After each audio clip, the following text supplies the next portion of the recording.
नमस्कार, मी Mrs Neha हल्ल्याळ. Online electronics क्लासेसमध्ये आपल्या सगळ्यांचं स्वागत. तर आता सगळ्यात पहिल्यांदा तुम्ही बोर्ड बघितला असेल, तर त्या बोर्डवर काय काय लिहिले बघा. Online electronics classes by Mrs Neha Hallyal, 11th and 12th standard 200 marks subject, that is electronics. All are the symbols from electronics subject. हे सगळे सिम्बॉलिक प्रेझेंटेशन आहे इलेक्ट्रॉनिक्स मधलं. आणि इथं वेगवेगळे पॉइंट्स लिहिलेले आहेत. तर इलेक्ट्रॉनिक्स नेमकं कशाशी रिलेटेड आहे हे तुमच्या लक्षात येईल. कॉम्प्युटर, तुम्ही वापरता तो mobile, fax machine, TV, FTTH, fibre to the home म्हणजे फायबर ऑप्टिक केबल कनेक्शन जे म्हणतात की ज्यातून इंटरनेट फॅसिलिटी दिली जाते कम्युनिकेशनसाठी, कॉम्प्युटरसाठी आणि जो ऑनलाईन एरा जो म्हटला जातो त्याच्यासाठी अत्यंत आवश्यक FTTH, सॅटेलाइट कम्युनिकेशन, टीव्हीवर 24/7 का चॅनल्स एवढे अवेलेबल आहेत, रेडिओ कम्युनिकेशन, पूर्वीचा रेडिओ आणि आता आपल्या मोबाईलमध्ये अवेलेबल असलेला टीव्ही रेडिओचा पार्ट, हे सगळं कसं इलेक्ट्रॉनिक्समुळे बदललंय. मेडिकल नुसार म्हणजे हेल्थ इंडस्ट्रीमध्ये बघायला गेलं तर छोटे छोटे इन्स्ट्रुमेंट्स आता आपल्याकडे अवेलेबल आहेत. ते कोणते कोणते तर BP चेक करणारं मशीन, डिजिटल थर्मोमीटर. आता डॉक्टरांच्या केबिनमध्ये गेलो हेल्थ चेकअपसाठी की लक्षात येतं किती वेगवेगळे इन्स्ट्रुमेंट्स ते इलेक्ट्रॉनिक इन्स्ट्रुमेंट्स असतात, हे लक्षात घ्या. त्यानंतर digital camera, auto lamp, auto motor, auto alarm. तर हे सगळे पॉइंट्स कशासाठी लिहिलेले आहेत तर एक जनरल आपल्याला इलेक्ट्रॉनिक्स म्हटलं की त्याचा एक अवेअरनेस असावा, एवढीच यातून माहिती द्यायची आहे. फक्त आता आपल्या सेशनमध्ये नेमका कुठला मुद्दा आपण डिस्कस करणार आहोत तर तो आहे इलेक्ट्रॉनिक्स हा 200 मार्काचा 11वी 12वी साठी विषय आहे. आणि तो का निवडायचा, काय त्याच्यापासून फायदा होतो, तर याच्यासाठी आजचं हे सेशन. तर सगळ्यात पहिल्यांदा 10वीच्या सुट्टीमध्ये आपण जेव्हा डिस्कशन करतो की पुढं काय आपल्या मुलाला आपल्या मुलीला शिकायचं आहे, कोणत्या ब्रांचला जायचं आहे, सायन्स, कॉमर्स, आर्ट्स, तर यामध्ये आर्ट्स कॉमर्सला आपल्याला जायचं नसेल, सायन्स ब्रांच निवडायचे, तर त्यामध्ये कोणते कोणते विषय असतात, तर त्याचं थोडंसं डिस्कशन आता आपण करणार आहोत. आणि मग आपण त्या विषयानुसार इलेक्ट्रॉनिक्सची सांगड कशी घालता येईल, काय त्याचं महत्व आहे हे समजून घेणार आहोत. तर सगळ्यात पहिल्यांदा आपण लक्षात घेऊ की हा जो इलेक्ट्रॉनिक्स विषय आहे तो नेमका कुठे येतो, काय त्याचा सिग्निफिकन्स आहे. तर जेव्हा तुम्ही सायन्स ब्रांच लक्षात घेताय तर या सायन्स ब्रांच मध्ये कंपल्सरी किंवा 2 मेन स्ट्रीम्स आहेत, त्याचा आपण विचार करू. एक बायोलॉजीशी रिलेटेड आणि बायोलॉजी नको असलेला पार्ट. बायोलॉजी हवंय, बायोलॉजी नको आहे.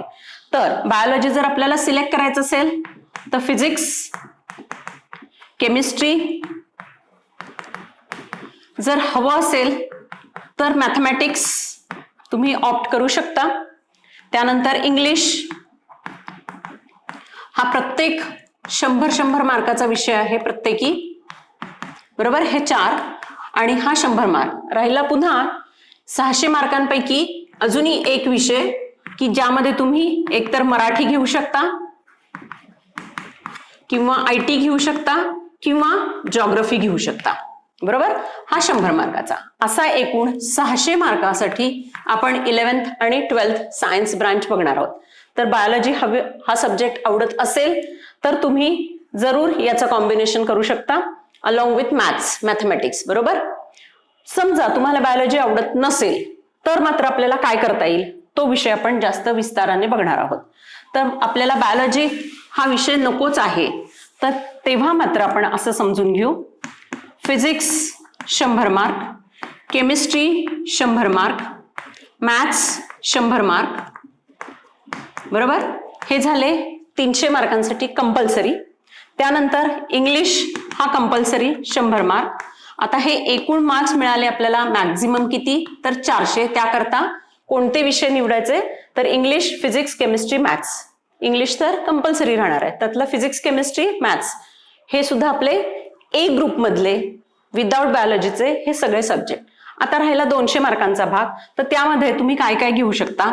एकतर मराठी, IT, जॉग्रफी, त्यानंतर कॉम्प्युटर सायन्स, बरोबर. तर यामध्ये प्रत्येकी हा काय आहे 100 मार्काचा भाग आहे. Computer science 200 mark, electronics 200 mark. आता इथं प्रश्न येतो की मराठी IT हा 200 मार्कासाठी घ्यायचा किंवा मराठी जॉग्रफी हा भाग 200 मार्कांसाठी घ्यायचा की कॉम्प्युटर सायन्स आणि इलेक्ट्रॉनिक्स पैकी एकाची निवड करायची. तर माझा विषय आहे इलेक्ट्रॉनिक्स आणि त्यामध्ये आपण इलेक्ट्रॉनिक्स का निवडायचं हे आपण बघू. तर सगळ्यात पहिला हा मुद्दा कॉम्प्युटर सायन्सचा. कॉम्प्युटर सायन्स आज तुम्ही जे कॉम्प्युटरचं ज्ञान घेताय, जो काही तुम्ही कोर्स कराल, जे काही शिकाल किंवा 11th-12th मध्ये जे काही तुम्ही शिकणार आहात, तर तिथं तो बेसिक पार्ट सोडला तर रोज त्याच्यामध्ये काही अपडेशन आहे. कॉम्प्युटर रोज नव्याने शिकायला लागतो. दर 6 महिन्याला त्यामध्ये बदल होत आहेत. तर मग 11th-12th मध्ये जेव्हा मेन फोकस पार्ट आपला फिजिक्स, केमिस्ट्री, मॅथ्स असला पाहिजे, तिथं आपण या विषयाला सतत अपडेटिंग राहणाऱ्या विषयाला कितपत प्राधान्य द्यायचं हे आपण ठरवू शकतो, बरोबर. आता इलेक्ट्रॉनिक्स म्हटलं की सगळ्यात महत्वाचा पॉइंट, एकाच विषयामध्ये एकदम तुम्हाला 200 मार्क मिळणार आहेत. तर 100 मार्क हा भाग प्रॅक्टिकलचा असणार आहे आणि 100 मार्क हा थिअरी पार्ट असणार आहे. तर या थिअरीमध्ये तुम्ही लक्षात घ्याल की इथं 2 पेपर्स असणार आहेत 50-50 मार्काचे, पेपर 1 आणि पेपर 2, इच फॉर 50 मार्क्स, बरोबर. सगळ्यात पहिला ऍडव्हान्टेज, एकाच विषयामध्ये एकदम 200 मार्क मिळवण्याची संधी. 100 मार्क प्रॅक्टिकलचे मिळणार आहेत आणि 100 मार्कांसाठी तुम्हाला 2 पेपर अटेम्प्ट करायचे 3-3 तासाचे, फायनल बोर्ड एक्झाम किंवा कॉलेजची जी एक्झाम असेल 11वी साठी त्यामध्ये. आता विषय उरतो तो याचा नेमका फायदा काय. तर पहिला तर पॉइंट कळला, एकाच विषयामध्ये तुम्हाला 200 मार्क कव्हर करण्याची संधी, करेक्ट. सेकंड ऍडव्हान्टेज और benefits of electronics part. So here it is. हा झाला पहिल्यांदा आपल्या 200 मार्कांचा भाग. मार्कांबद्दल जे आपण बोलत राहतो ना सतत, तो भाग. पण जरा आपण असाही विचार करू ना की जेव्हा आपण विद्यार्थी दशेत आहोत तेव्हा आपल्याला नवीन टेक्निक समजून घेण्यासाठी ही एक संधी दिली आहे. गव्हर्नमेंटनंच हा सिलेबस डिझाईन केलेला आहे. तर का नाही या संधीचा आपण फायदा करून घ्यायचा. काय आहे लेटेस्ट टेक्निक, सॅटेलाइट कसं काम करतो, रडार कसं काम करतो, मोबाईलचं काय टेक्निक आहे, कॉम्प्युटरमध्ये आपल्याला काही शिकता येणार नाही का. हो नक्की. 11वी-12वी तुम्ही इलेक्ट्रॉनिक्सचा पार्ट शिकलात की तुम्ही पुढे कॉम्प्युटर सुद्धा खूप सहजपणे शिकू शकाल. म्हणजे त्यामध्ये परत 2 भाग येतील, एक हार्डवेअर आणि सॉफ्टवेअर. याचा अर्थ कॉम्प्युटर मधला हार्डवेअर, आतमध्ये जे काही सर्किट्स असतात, कॉम्पोनंट्स असतात, त्याचा अभ्यास सुरुवातीचा जो असेल तो तुम्हाला 11वी-12वी मध्ये समजून येईल आणि पुढं कॉम्प्युटरशी रिलेटेड तुम्हाला पुन्हा काही इंजिनिअरिंग डिग्री, बेसिक ग्रॅज्युएशन, एखादा कॉम्प्युटर कोर्स करायचा असेल तर खूप सहजपणे करता येईल. तुम्ही कॉन्फिडंट असाल, बरोबर. त्यामुळे विद्यार्थी दशेत असताना नवीन काही शिकायची संधी मिळतीये ती या सब्जेक्टमुळं. तर मला असं वाटतं की नक्की आपण आपल्या पाल्याला, आपल्या मुलीला किंवा आपल्या मुलाला ही संधी द्यावी. यामध्ये काय आहे तर इलेक्ट्रॉनिक्स मध्ये एक छोटासा शब्द लपलेला आहे आणि तो कोणता आहे तो मी सांगते. तो आहे मॉडर्न फिजिक्स. ओके. तर जेव्हा तुम्ही ए ग्रुपचा विचार करताय, इंग्लिश, फिजिक्स, केमिस्ट्री, मॅथ्स आणि इलेक्ट्रॉनिक्स 600 मार्कांसाठी ए ग्रुप जेव्हा आपण सिलेक्ट करतोय तेव्हा त्यामध्ये physics, chemistry, maths, English, again modern physics. म्हणजे कशाशी रिलेटेड आला इलेक्ट्रॉनिक्स हा पार्ट, हा पुन्हा फिजिक्स रिलेटेड आहे. सगळ्यात महत्वाचा मुद्दा.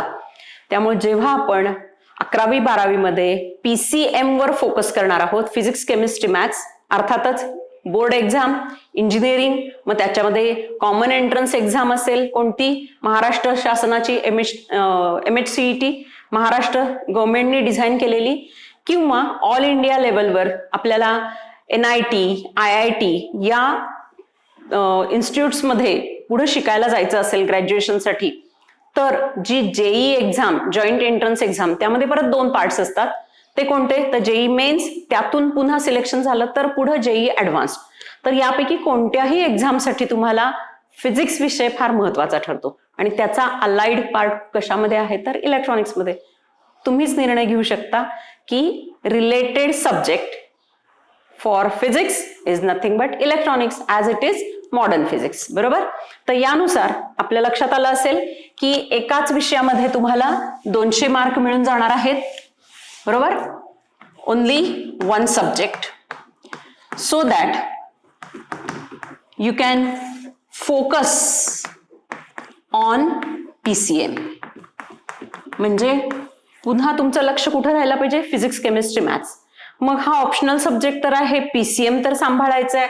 मग कसं काय? तर मी जसं सांगितलं की हा मॉडर्न फिजिक्सचा पार्ट आहे, त्यामुळं हा तुम्हाला फिजिक्समध्ये अत्यंत उपयोगी आहे.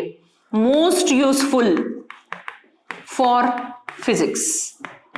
मग 12वी 11वी यामधला तुम्ही जर सिलेबस बघितलात तर मी काही तुम्हाला पॉइंट सांगू शकते, काही चॅप्टर्सची नावं, कॉन्सेप्टची नावं, तर त्याचा अर्थ लक्षात येईल की हे सगळं फिजिक्समध्ये उपयोगी पडणार आहे. मग ज्या विषयाला मुलं घाबरतात, म्हणजे थोडासा कॉन्फिडन्स कमी राहतो, तुमच्या प्रॅक्टिसनुसार, तुमच्या हार्डवर्कनुसार तुम्ही तो चांगला बनवू शकता. त्याच्यासाठी इलेक्ट्रॉनिक्सची मदतही घेऊ शकता. तुम्ही बाकीच्यांशी डिस्कस करताना ते तुम्हाला नक्की सांगतील याबाबत. तर इथं समजून घ्या की इलेक्ट्रॉनिक्समुळे खूप सारे कॉन्सेप्ट इलेक्ट्रॉनिक्स मधले 11वी 12वी मधले हे फिजिक्समध्ये उपयोगीच पडणार आहेत. फॉर एक्झाम्पल सेमीकंडक्टर हा topic, study of transistors, oscillators, amplifiers, different semiconductor devices. त्यानंतर जर आपण दुसऱ्या पेपरचा विचार केला तर त्यामध्ये AC fundamentals, 230 volt main supply, त्याच्याशी रिलेटेड जे काही पॉइंट्स आहेत, reactance, resonance, series resonance, parallel resonance, तसंच Kirchhoff's current law, Kirchhoff's voltage law, बरेचसे असे टॉपिक्स आहेत, इलेक्ट्रोमॅग्नेटिझम. तर हा सगळा पार्ट तुम्ही रिलेट करू शकता कशामध्ये? तर 11वी 12वी फिजिक्समध्ये सगळ्याशी रिलेटेड आहे. बेसिक कंपोनेंट्स इलेक्ट्रॉनिक्सचे लक्षात घेतले, रजिस्टर, कपॅसिटर, इंडक्टर, ट्रान्सफॉर्मर, तर हे सगळे कंपोनेंट्स तुम्हाला फिजिक्समध्ये वेगवेगळ्या चॅप्टर्समध्ये भेटणार आहेत. म्हणजेच काय झालं तर तुम्हाला फिजिक्समध्ये याचा खूप उपयोग होणार आहे. Again focus on PCM and start studying electronics. Simultaneously तुम्ही हे सांभाळू शकता, पण याच्यासाठी वेळ कमी द्यावा लागणार आहे, लिस्ट टाइम. बरोबर. कमीत कमी वेळेमध्ये तुम्ही या विषयाचा अभ्यास करू शकता. मग याच्यासाठी आता ऑनलाईन फॅसिलिटी तर दिलेली आहेच. तुमच्या सोयीनुसार, तुमच्या वेळेनुसार तुम्ही हे व्हिडिओ सेशन्स बघू शकता. असाइनमेंट्स, प्रॅक्टिस हे सगळं दिलं जाणार आहे, अपडेट केलं जाणार आहे. मग याचा फायदा काय? तर यामधून तुमच्या लक्षात येणार आहे की हा जो स्कोरिंग सब्जेक्ट आहे, येस अगेन न्यू पॉइंट, हा तुमच्या लक्षात आला नसेल तर हा स्कोरिंग सब्जेक्ट आहे. कुणाच्याही डिस्कशन मध्ये तुम्हाला हे कळलं असेल तर हा 200 पैकी 200 मार्क मिळवून देणारा विषय आहे. त्यामुळं याचे जेव्हा तुम्ही पॉइंट्स डिस्कस करत असता, व्हिडिओ सेशन्स जेव्हा बघत असता, 20 वर्षांपेक्षा जास्त काळ मी या क्षेत्रात काम करतेय, त्यामुळे आता नेमके की पॉइंट समजलेले आहेत. तुम्ही 200 पैकी 200 मार्क मिळवण्याचा प्रयत्न करणार आहात आणि ते तुमचं काम सोपं करण्यासाठी मी इथं आहे. तर मला माझ्या समोरच्या विद्यार्थ्यांना हा विषय कसा इंटरेस्टिंग करून देता येईल, की त्यांना याचा कसा फायदा होईल, त्यांचा अभ्यास कसा सोपा होईल, याच्यासाठी मला अभ्यास करावा लागतो. आणि तो अभ्यास, माझा अनुभव माझ्या विद्यार्थ्यांना उपयोगी पडेल. नक्कीच हा स्कोरिंग सब्जेक्ट आहे आणि माझ्या विद्यार्थ्यांना हे उपयोगी पडलेलं आहे. हे अनुभवावरून, अनेक उदाहरणांवरून मला हे तुमच्यासमोर सांगता येईल. तर क्वालकॉम इंडस्ट्रीमध्ये काम करणारा विद्यार्थी असेल, मॅसॅच्युसेट्समध्ये PhD करणारा विद्यार्थी असेल, IIT पवई, IIT कानपूर सारख्या ठिकाणी MTech करणारे माझे विद्यार्थी असतील, अनेक इंडस्ट्रीजमध्ये चांगल्या पोस्टवर काम करणारे विद्यार्थी असतील, किंवा छोट्या इंडस्ट्रीजमधून अनेक इतर लोकांना काम देणारे माझे विद्यार्थी असतील, या सगळ्यांमध्ये एकच कॉमन फॅक्टर राहिलेला आहे, तो म्हणजे 11वी 12वीला हे बेसिक कॉन्सेप्ट खूप चांगल्या पद्धतीनं शिकता आल्यामुळं कॉन्फिडन्स वाढला आणि करिअर बिल्डिंग ऑपॉर्च्युनिटी इथं सहजपणे मिळून गेली. हे मला अगदी आनंदानं तुमच्यासमोर शेअर करावंसं वाटतं. तर यातून एकच लक्षात घ्या, मगाशी मी जे बोलले की नवीन टेक्निक समजून घेण्याची संधी आणि त्यातून विद्यार्थ्यांना मिळणारी innovative, inspiring technique. Clap, if you clap, fan will get turned on. Again you clap, fan will get turned of. तुम्ही टाळी वाजवलीत की फॅन चालू होतोय, टाळी वाजवलीत की फॅन बंद होतोय, किंवा टाळी वाजवलीत की लाईट चालू होतोय, टाळी वाजवली की लाईट बंद होतोय. हे कसं काय घडतंय? हे तुमची मुलं सुद्धा हे सगळे छोटे छोटे सर्किट्स डिझाईन करू शकणार आहेत, किंवा त्यांना जर एखादी गरज लक्षात आली तर त्यानुसार सुद्धा ते एखादं सर्किट डिझाईन करू शकणार आहेत. केवढी मोठी इनोव्हेटिव्ह काम करण्याची संधी हा विषय देतो. पण याच्यासाठी सगळ्यात बॅकग्राऊंड कशाचं असावं लागतं, तर बेसिक कॉन्सेप्ट चांगले समजून घ्यावे लागतात. म्हणूनच सांगतेय की या विषयातून आपण बेसिक कॉन्सेप्ट चांगले करूया. 200 पैकी 200 मार्क मिळवण्याची संधी आहेच. बरं, ह्याचा काय फायदा होईल हे मार्क मिळवले तर जेव्हा HSC बोर्ड एक्झामचा रिझल्ट लागतो तर त्या रिझल्टवर डिस्ट्रिक्ट लेवलला जे रँकर्स असतात डिस्ट्रिक्ट लेवलला, तर त्यामध्ये 3 रँकर्सना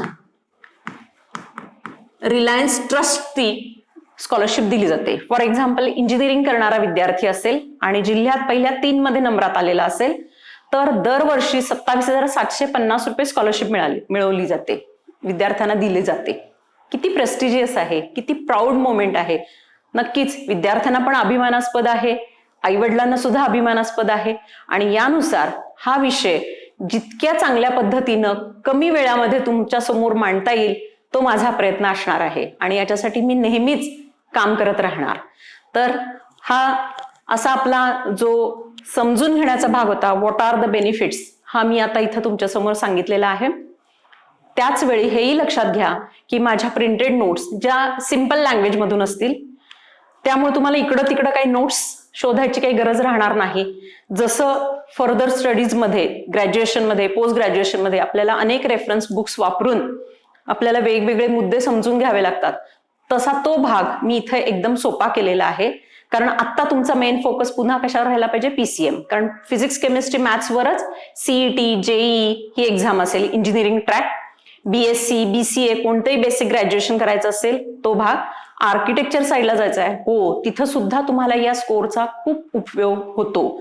तर या पद्धतीनं जेव्हा तुम्ही हा अभ्यासक्रम लक्षात घ्यायला लागता तेव्हा साहजिकच फिजिक्स विषय सोपा होऊन जातो. त्यामुळंच मी तुम्हाला हे सगळं असं अशा पद्धतीनं सांगू शकते की याचा आपल्या मुलांना फायदा करून घेऊ दे आणि त्यातून एक काहीतरी नवीन लेटेस्ट टेक्नॉलॉजी शिकल्याचाही मुलांना आनंद मिळू दे आणि त्याचं समाधान हे 12वीच्या रिझल्ट नंतर तुम्हाला दिसणारच आहे. त्याचबरोबरीनं जेव्हा हे विद्यार्थी पुढच्या ग्रॅज्युएशन कोर्समध्ये जातात तेव्हा नकळत बाकीच्या विद्यार्थ्यांच्या कंपॅरिझन मध्ये 11वी 12वी इलेक्ट्रॉनिक्स आणि असा जर मार्गदर्शन गायडन्स त्यांना मिळालेला असेल तर हे विद्यार्थी बाकी विद्यार्थ्यांना सुद्धा गाईड करतात. नवीन विषय, इतर नवीन विषय जे येतात त्या विषयांकरता ते वेळ देऊ शकतात, कारण ऑलरेडी हा विषय त्यांचा पूर्ण माहितीचा झालेला असतो आणि याचा त्यांना कॉन्फिडन्स बिल्डिंग मध्ये खूप महत्वाचा उपयोग ठरतो. तर इंजिनिअरिंगची कोणतीही ब्रांच असेल, पहिल्या वर्षी सगळ्यांना इलेक्ट्रॉनिक्स हा विषय आहेच. मग तुम्ही सिव्हिल, केमिकल इंजिनिअरिंग अशा ब्रांचेस सोडल्यात तर वेगवेगळ्या ब्रांचेसमध्ये सेकंड इयर, थर्ड इयर कुठं ना कुठेतरी इलेक्ट्रॉनिक्समध्ये आम्ही जो 11वी 12वीचा सिलेबस इथं शिकवलेला असतो तोच पुन्हा पुन्हा पुन्हा तिथं नव्याने येत राहतो. म्हणजे त्याचा अर्थ हे विद्यार्थी कायम कॉन्फिडंट राहतात. So let's summarise what are the benefits of electronics branch. Here it is the presentation known as IC, that is integrated circuit. आपल्या इलेक्ट्रॉनिक्स मध्ये हा भाग कशा पद्धतीनं घेतला जातो त्यातून मी तुम्हाला याचं महत्व सांगते. So this is electronics, how electronics is beneficial. Here it is. First, this is nothing but a scoring subject. Okay, out of marks मिळवण्याची संधी. It is nothing but modern physics, so useful in physics. Okay, here with very little time, खूप कमी वेळामध्ये तुम्ही त्याची तयारी करू शकता. So here it is nothing but career building type subject. Optional subject घ्यायचाच आहे पण तो पण कसा बेनिफिशियल असू शकतो त्याच्याकरता हे पॉइंट्स तुम्ही लक्षात घेऊ शकता.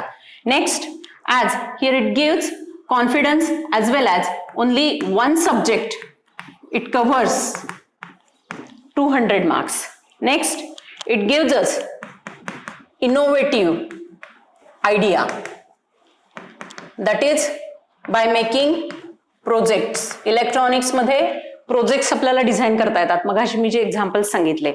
आणि त्याच पद्धतीनं इथं आपल्या लक्षात येतं की हा इनोव्हेटिव्ह पार्ट हा तुम्हाला प्रोजेक्ट मधून जो करून दाखवायचा आहे त्याचाच उपयोग तुम्ही नॉर्मल म्हणजे या स्टेजला, करंट स्टेजला पण करून घेऊ शकता आणि पुढच्या ग्रॅज्युएशन मध्ये सुद्धा तुम्हाला हा सगळा पार्ट उपयोगी आहे. Useful in graduation.